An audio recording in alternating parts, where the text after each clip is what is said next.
Assalamualaikum warahmatullahi wabarakatuh. Selamat datang di podcast horor gelap gulita.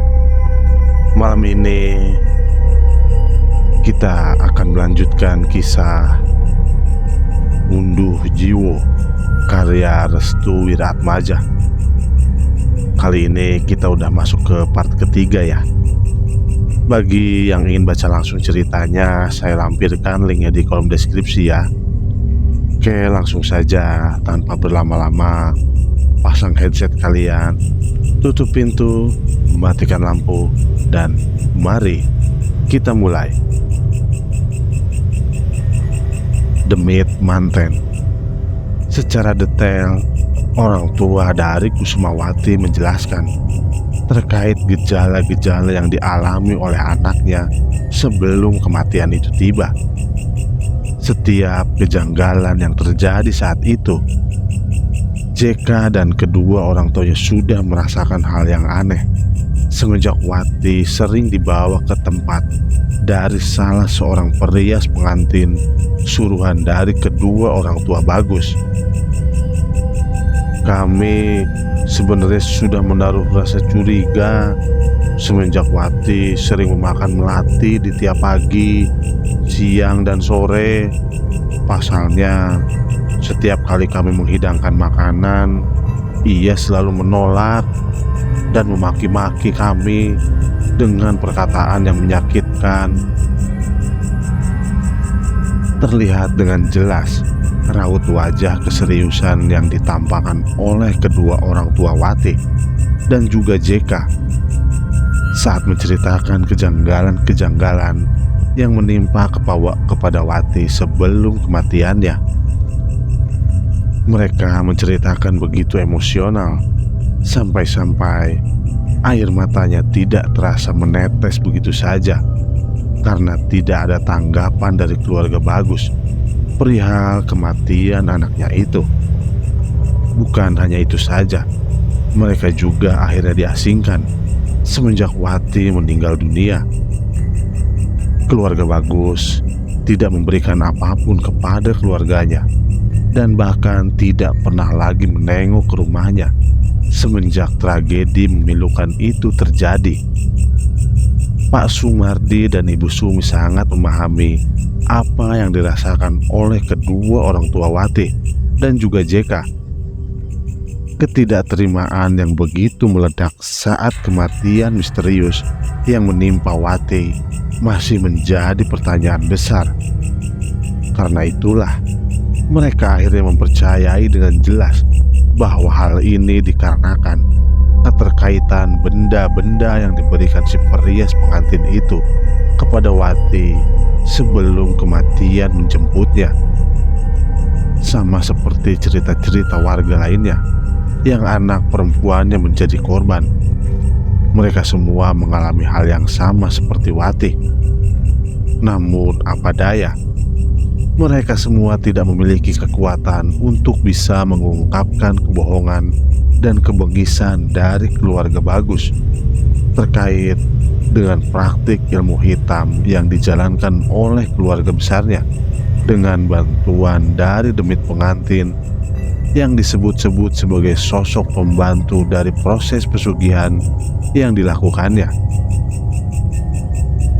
Lantas, apakah ibu dan bapak tahu di mana rumah dari perias pengantin itu? Tanya Pak Sumardi. Keduanya hanya menggeleng-gelengkan kepalanya. Mereka benar-benar tidak mengetahui atau bahkan diberitahu oleh orang-orang yang pernah menjadi bagian dari korban keluarga Bagus tersebut.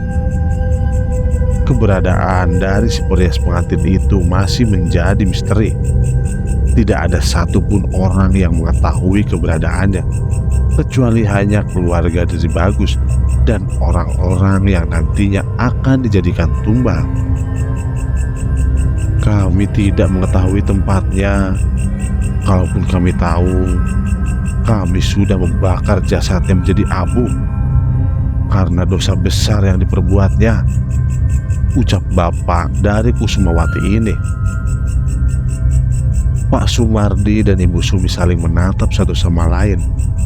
Sepertinya mereka sudah cukup tahu terkait informasi akan kematian misterius yang terjadi pada setiap para pengantin yang meninggal tepat di hari pernikahannya atau berada di antaranya. Nanti jika ada yang mau menikah, bisa tolong hubungi kami dulu ya, tanya Ibu Sumi. Sebentar lagi bulan nikah, Bu. Pasti ada beberapa dari mereka yang memakai jasa perias pengantin itu. Jelas orang tua dari Kusumawati. Memang benar, sebentar lagi akan memasuki bulan nikah. Bulan di mana orang-orang akan berebut untuk menggunakan jasa perias pengantin tersebut. Biasanya orang-orang yang menggunakan jasa perias pengantin yang dimaksud, mereka akan mendapatkan keuntungan yang lebih besar. Karena itulah, sebagian orang yang memang ingin menjadikan bulan nikah sebagai momentum pernikahannya, mereka tidak terlalu banyak untuk mengeluarkan pengeluaran. Karena untuk jasa perias pengantin yang dijajakan oleh keluarga bagus, termasuk jasa pengantin yang paling murah, namun memiliki kualitas yang sangat tinggi. Pak Sumardi dan Ibu Sumi akhirnya meminta izin untuk berpamitan.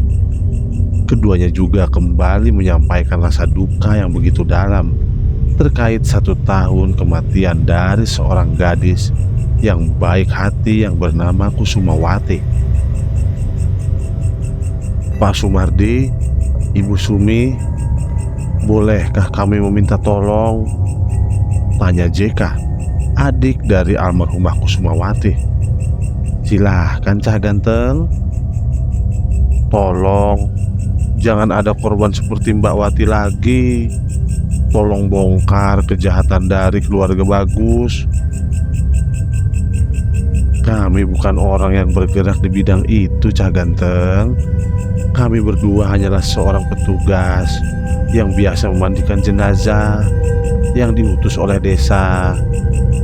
Jika itu ada orang lain yang mungkin lebih mumpuni dibanding kami. Kalimat itu menjadi penutup. Dari mata JK, Ibu Sumi dan Pak Sumardi menemukan sebuah harapan. Harapan akan terungkapnya kematian yang sudah berlangsung selama 1 tahun lamanya. Namun lagi-lagi, sebelum Pak Sumardi dan Ibu Sumi pamit, orang tua dari Kusumawati memberitahu hal penting terkait keberadaan dari si perias pengantin. Menurut laporan para warga.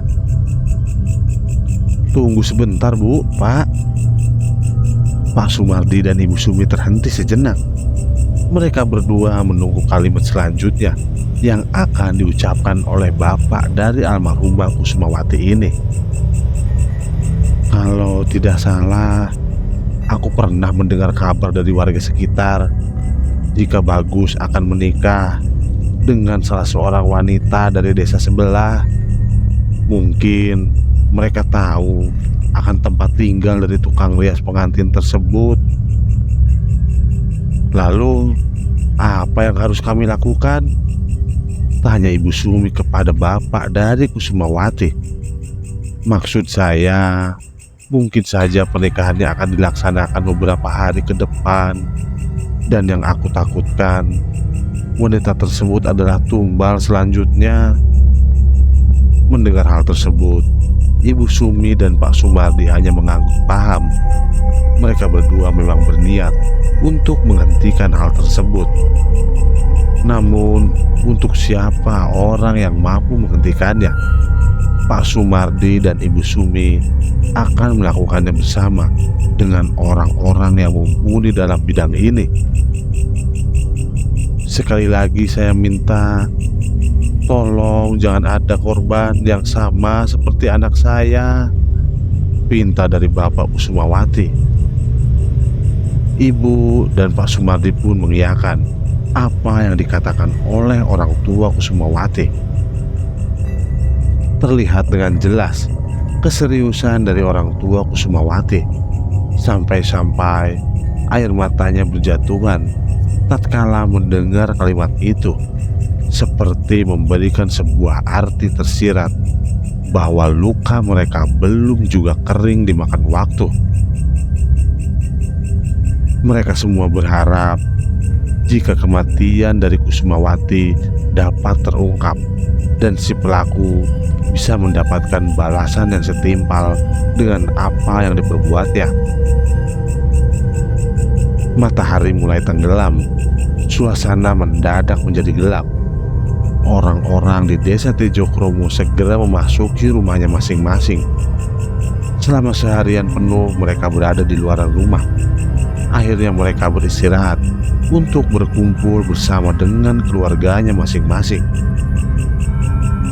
Besok kita harus ke desa sebelah. Bapak yakin mau ke sana? Jika pelakunya tidak ditemukan, lantas siapa yang akan menghentikannya? Atas kesepakatan dari mereka berdua, akhirnya mereka memutuskan untuk mendatangi desa sebelah pada pagi hari untuk menemui wanita yang nantinya akan dinikahkan oleh Bagus. Desa sebelah, Desa Wongso. Namun berbeda di desa sebelah, desa yang ditinggali oleh keluarga Dini, tampak terlihat seorang wanita yang dikabarkan akan menikah sebentar lagi sedang melakukan gerakan aneh di penghujung maghrib itu. Ia menari-nari di dekat kamarnya sembari menyanyikan lagu yang biasa digunakan untuk menyambut pengantin Jawa pada umumnya. Di saat yang bersamaan, Ibu Sri dan juga Pak Terjo merasa aneh dengan perilaku anaknya yang tiba-tiba berubah. "Nak, kamu kenapa?" tanya Pak Terjo. Saat Pak Terjo menanyakan hal tersebut, Dini justru tersenyum. Lalu tidak lama kemudian, ia menundukkan setengah badannya sembari mengatakan, "Aku ini sedang mengalami kebahagiaan. Sebentar lagi bulan pernikahan akan tiba." Pak Terjo dan Ibu Sri hanya terdiam saat anaknya mengatakan hal tersebut. Mereka berdua benar-benar tidak mengerti terkait apa yang dikatakan oleh anaknya tersebut. "Ibu, ayo ikut aku," ucap Dini sembari menarik tangan ibunya dengan kencang. Tangan Ibu Sri ditarik menuju ke sebuah kamarnya. Kamar yang terbuat dari anyaman bambu, namun tampak terlihat nyaman. Itu terdapat satu benda yang sangat berharga menurut Dini saat itu. Ia adalah cermin. Cermin yang berada di meja tempat dirinya merias menjadi sebuah benda yang sangat disenanginya kali ini. "Bu, aku cantik kan?" tanya Dini. Iya, Nduk, kamu cantik.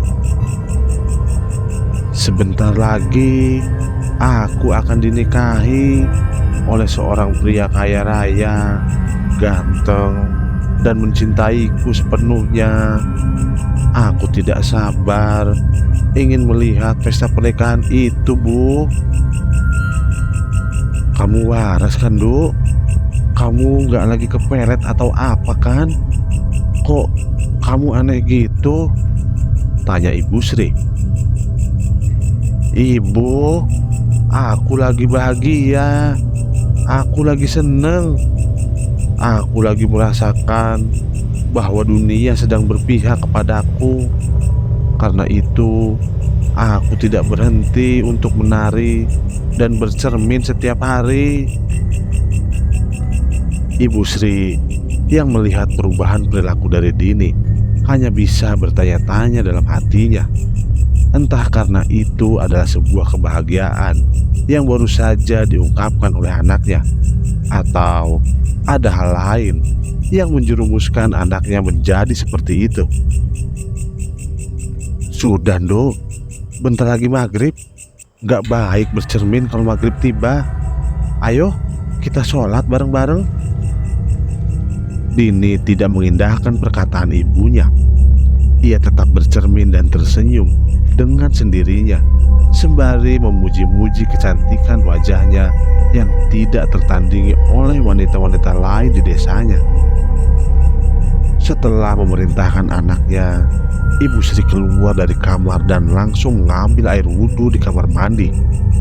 Namun, entah mengapa, Ibu Sri merasa ada yang tidak beres dengan perilaku anaknya yang baru-baru ini terjadi. Tidak seperti biasanya, Dini tidak pernah melakukan hal tersebut. Ia bahkan selalu menuruti apa yang menjadi kemauannya, terlebih lagi jika melakukan sholat berjamaah. Wajar saja jika mungkin dirinya akan lepas lajang. Banyak sekali hal-hal menarik yang akan didapatkan tatkala seorang wanita jika ingin menikah. Ibu Sri mencoba untuk menyambut semua perilaku anaknya dengan berpikiran baik. Tibanya di kamar mandi, Ibu Sri segera berwudu. Di hadapannya sudah berdiri sebuah kendi berukuran besar yang sengaja diletakkan di dekat bak mandi. Dengan tingginya dibantu oleh sebuah dudukan yang sudah dibuat sebelumnya menyerupai kursi. Setiap kali dirinya sedang menengadahkan kedua tangannya untuk mengambil air yang keluar dari kendi, Ibu Sri selalu mendapati bunga melati di dalamnya. Loh, kok ada melatinya? Ibu Sri kemudian membuang air tersebut dan kembali menengadahkan tangannya ke arah mulut kendi untuk mengambil air yang kedua kalinya. Namun tetap saja, tiap kali air itu keluar dari dalam kendi, air itu membawa bunga melati. Sampai-sampai di lantai kamar mandinya sudah penuh dengan bunga melati yang entah dari mana asalnya. Ini melati dari mana?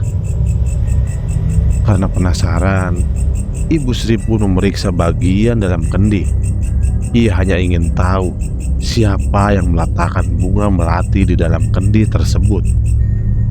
Awalnya Ibu Sri meletakkan tangan kanannya ke dalam kendi tersebut. Akan tetapi, tangannya malah mendapati benda aneh yang berada di dalamnya. Ia seperti memegang sebuah benda yang halus dengan ukuran panjang seperti rambut. Hah? Apa ini? Ibu Sri pun mengangkat tangannya dan benar saja ada beberapa helai rambut yang sudah menempel ke jari jemarinya. Rasa penasaran Ibu Sri semakin besar. Untuk kedua kalinya, Ibu Sri kembali memasukkan tangan kanannya ke dalam kendi yang berukuran besar itu. Saat tangan kanannya kembali meraba ke bagian sisi yang lain, Ibu Sri mendapati benda aneh yang berada di dalamnya.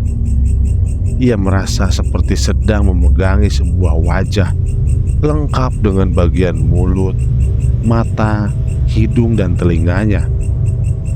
Saat dimana dirinya memegangi bagian mulut, ia benar-benar meyakini jika mulut yang ia pegang dalam keadaan menganga. Hawa merinding langsung menyerang ke seluruh bagian tubuh Ibu Sri. Ia tampak tak percaya jika di dalam kendinya terdapat kepala manusia. Karena dia tidak percaya, Ibu Sri kembali mengangkat tangannya. Ia sejenak menghela nafas sembari memperhatikan sekitaran kamar mandi. Dirasa sudah siap, Ibu Sri pun kembali memasukkan tangannya lagi ke dalam, tinggi dengan kedua kaki yang sudah jinjit, untuk memasukkan tangan ke dalamnya. Dan saat tangannya memeriksa ke seluruh bagian kendi, Ibu Sri kembali mendapati hal yang sama. Ia menyentuh sebuah benda layaknya kepala manusia dengan rambut yang memenuhi sebagian dari kendi besarnya tersebut. Lalu rasa penasarannya kembali ia arahkan untuk meraba ke bagian wajah. Dengan memejamkan kedua matanya, tangan Ibu Sri kemudian meraba satu persatu bagian wajahnya, dari bagian mata, telinga, hidung, dan terakhir adalah bagian mulut. Masih dalam kondisi yang sama, mulut yang dipegangnya dalam keadaan menganga. Ia pikir ini hanyalah halusinasinya saja, karena jika memang itu adalah sungguh-sungguh kepala manusia, tentunya bagian mulut yang akan tertutup di saat jari jemarinya menyentuh ke bagian yang sama. Akan tetapi, saat kedua kalinya Ibu Sri menyentuh ke bagian mulut, tiba-tiba kedua tangannya merasakan ada yang berbeda di saat dimana dirinya bisa menyentuh bagian lain di mulut tersebut, seperti gigi dan yang lainnya. Tiba-tiba bagian mulutnya menutup dengan sendirinya. Ibu Sri pun terkejut. Saking terkejutnya, tangannya masih tersangkut di dalam kendi besar itu, hingga membuat dirinya dan juga kendi tersebut terjatuh secara bersamaan. Ibu Sri tertimpa kendi hingga membuat dirinya terjatuh pingsan di dalam kamar mandi. Keributan itu membuat Pak Terjo dan juga Dini langsung menuju ke kamar mandi. Saat dimana dirinya sudah berada di kamar mandi, raut wajah mereka berubah seketika.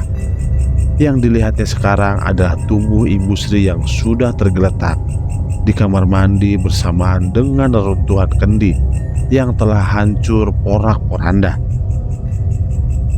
Tubuh Ibu Sri dibawa menuju kamar. Bagian kepalanya mendapatkan perawatan khusus karena terdapat luka memar. Pak Terjo dan Dini merawat Ibu Sri, berharap Ibu Sri bisa menceritakan apa yang terjadi, sampai-sampai dirinya bisa mengalami tragedi tersebut. 1 jam lamanya mereka menunggu Ibu Sri untuk terbangun. Akhirnya Ibu Sri siuman dan kembali sadar. Ia dapat melihat wajah suami dan anaknya dengan jelas. "Alhamdulillah, Ibu sudah sadar," ucap Pak Terjo kepada istrinya. Ibu Sri pun meminta kepada suaminya untuk membangunkan tubuhnya agar bisa bersandar. Sembari menunggu Ibu Sri tersadarkan sepenuhnya, Dini memberikan teh buatannya yang sudah tidak hangat lagi kepada ibunya. Ibu Sri menerima teh tersebut dan langsung meminumnya, hanya beberapa teguk saja. Ia kemudian memberikan teh tersebut kepada suaminya dan diletakkan kembali ke meja terdekat. Tangan kanan Ibu Sri langsung meraba-raba bagian kepalanya. Ia baru ingat jika maghrib tadi dirinya baru saja tertimpa sebuah kendi besar yang berada di kamar mandi. Karena itulah ia merasa sedikit pening di bagian kepalanya.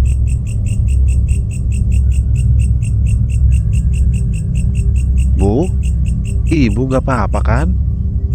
Masih sakit gak?" tanya Dini kepada ibunya. "Alhamdulillah, Ibu baik-baik saja, Nak. Tapi Ibu masih takut." "Takut apa, Bu?" "Ibu merasa di rumah ini ada yang gak beres." Pak Terjo dan Dini hanya terdiam saat Ibu Sri mengatakan hal tersebut. Mereka berdua justru kebingungan dengan asumsi yang tercipta dari Ibu Sri setelah dirinya tertimpa kendi di kamar mandi. Memangnya tadi pas Ibu di kamar mandi, apa yang terjadi? Tanya Pak Terjo. Pertanyaan itu tidak dijawabnya. Ibu Sri lebih memilih untuk membungkam dan tidak ingin mengatakan kepada suaminya. Ia hanya takut jika apa yang terjadi kepada dirinya hanyalah perasaan pribadinya saja. Hanya saja dirinya menjadi trauma. Dia mengalami trauma berat dengan bauan melati yang ada di rumahnya. Pasalnya, tiap kali dirinya mencium bauan melati, Ibu Sri akan mendapati hal-hal aneh yang berada di luar kendali dirinya dan di luar kebiasaan yang pernah dirasakannya selama bertahun-tahun berada di rumah. 5 hari sebelum pesta pernikahan, mentari kembali bersinar. Seperti biasa, Pak Terjo kembali menjalani kegiatan sehari-harinya sebagai petani. Kali ini Pak Terjo hanya ditemani oleh Dini, sedangkan Ibu Sri, ia memilih untuk berada di rumah sendirian. Semenjak kejadian dirinya tertimpa kendi besar yang ada di kamar mandi. Ibu di rumah saja nggak apa-apa ya, ucap Pak Terjo kepada Ibu Sri. Iya Pak, Ibu istirahat di rumah saja. Nanti Bapak dan Dini akan pulang cepat. Ibu Sri hanya mengangguk. Semenjak kejadian mengerikan yang menimpa dirinya, Ibu Sri lebih banyak untuk berada di dalam kamar. Sebelum pergi menuju sawah, Dini selalu ingat untuk selalu melakukan lelakon yang diamanatkan oleh Bi Ima kepadanya. Dini harus memakan bunga melati dan menyisiri rambutnya dengan menggunakan sisir khusus. Kebetulan saat itu pintu kamar sengaja ia buka dengan lebar. Tujuannya agar Pak Terjo memanggilnya. Dini langsung keluar dari kamar tanpa harus membuka pintu terlebih dahulu. Namun, tatkala Dini sedang menyisiri rambutnya sembari bercermin, tiba-tiba dari cerminnya ia melihat seorang wanita mengenakan pakaian ala pengantin berjalan melewati kamarnya. Sontak saja Dini segera membalikan badan dan langsung meletakkan sisir tersebut ke meja riasnya. Ia perlahan berjalan keluar dari kamarnya. Di luar kamarnya, Dini sudah mendapati Pak Terjo yang sudah duduk di ruang tamu. Karena penasaran, Dini pun bertanya kepada bapaknya, "Pak, tadi ada yang lewatin kamar aku ya?" "Gak ada kok. Bapak dari tadi nungguin kamu di sini, gak ada yang lewat. Orang ibu kamu juga ada di kamar." Dini hanya terdiam. Ia kembali menengok ke arah belakang, yang mana tepatnya berada di sekitaran kamar mandi. Bulu kuduk Dini merinding seketika. Ia merasa ada yang aneh di dalam rumahnya. Entah karena perasaan dirinya saja atau memang ada hal lain. Karena Pak Terjo sudah menunggunya, Dini pun langsung bersiap-siap dan merapihkan semua peralatan yang diberikan oleh Bi Ima.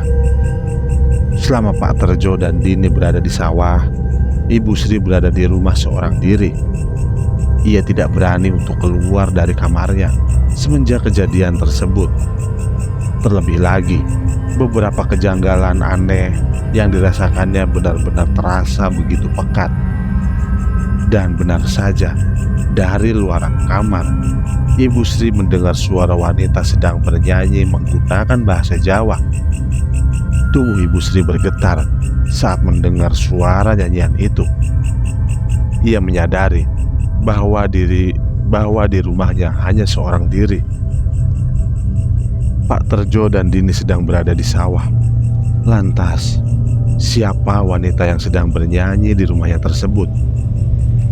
Untuk memecahkan rasa penasarannya, Ibu Sri pun memberanikan diri untuk keluar dari kamar. Dengan jalan yang sedikit tertatih-tatih, Ibu Sri terus melangkah ke arah sumber suara dari nyanyian seorang wanita yang begitu jelas didengarnya. Namun, saat ia melewati kamar Dini, ia mendengar suara wanita sedang menyanyikan sebuah kidung. Ibu Sri yakin jika sumber dari suara tersebut berasal dari kamar anaknya. Dengan perlahan Ibu Sri membuka pintu kamar Dini dengan tujuan untuk mengintip siapa wanita yang sedang menyanyikan kidung tersebut. Setelah Ibu Sri membuka sedikit pintunya, melihat ada orang lain yang tengah berada di belakang kamar Dini. Seorang wanita dengan pakaian layaknya pengantin sedang merias wajah dan menyisir rambutnya. Setelah itu, ia memakan bunga melati yang sudah ia sediakan di atas meja rias milik Dini. Wanita itu memakan satu persatu bunga melati sembari menyanyikan sebuah kidung Jawa. Perasaan Ibu Sri semakin tidak enak. Ia hanya mengintip dari balik pintu. Ia tidak berani untuk menyapa atau masuk ke dalam kamar tersebut. Ada satu kejanggalan yang membuat Ibu Sri yakin jika wanita yang ia lihat itu bukanlah manusia. Saat wanita itu sedang bercermin, Ibu Sri melihat dengan mata kepalanya sendiri jika bayangan wanita yang ada di cermin itu tidak terlihat. Ibu Sri pun perlahan untuk menutup pintunya dan berniat untuk kembali ke dalam kamarnya. Namun, saat dirinya hendak menutup pintu, tiba-tiba wanita pengantin itu mengucapkan sesuatu. "Ndak mau masuk dulu, Bu?" Jantung Ibu Sri langsung berdegup dengan kencang. Dari tangan hingga kaki, semuanya langsung gemetaran hingga membuat tubuhnya sulit untuk digerakkan. Ibu Sri menundukkan wajahnya ke bawah. Keringat dingin mulai berjatuhan. Ia kembali menguatkan tangannya untuk menutup pintu. Akan tetapi, saat pintu ingin ditutup, tiba-tiba ada sesuatu yang menahan pintu tersebut untuk ditutup. Ibu Sri pun mulai merasakan hawa merinding yang begitu jelas. Ia merasa jika wanita pengantin itu sudah berada di dekatnya.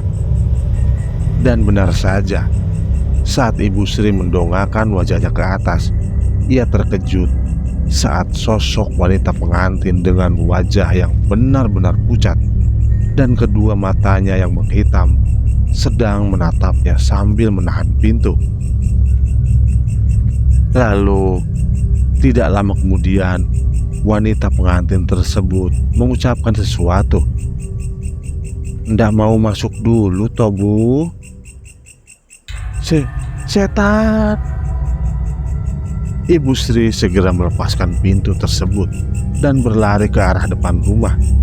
Sementara wanita pengantin tersebut, ia tertawa terbahak-bahak mendengar teriakan yang penuh ketakutan dari Ibu Sri.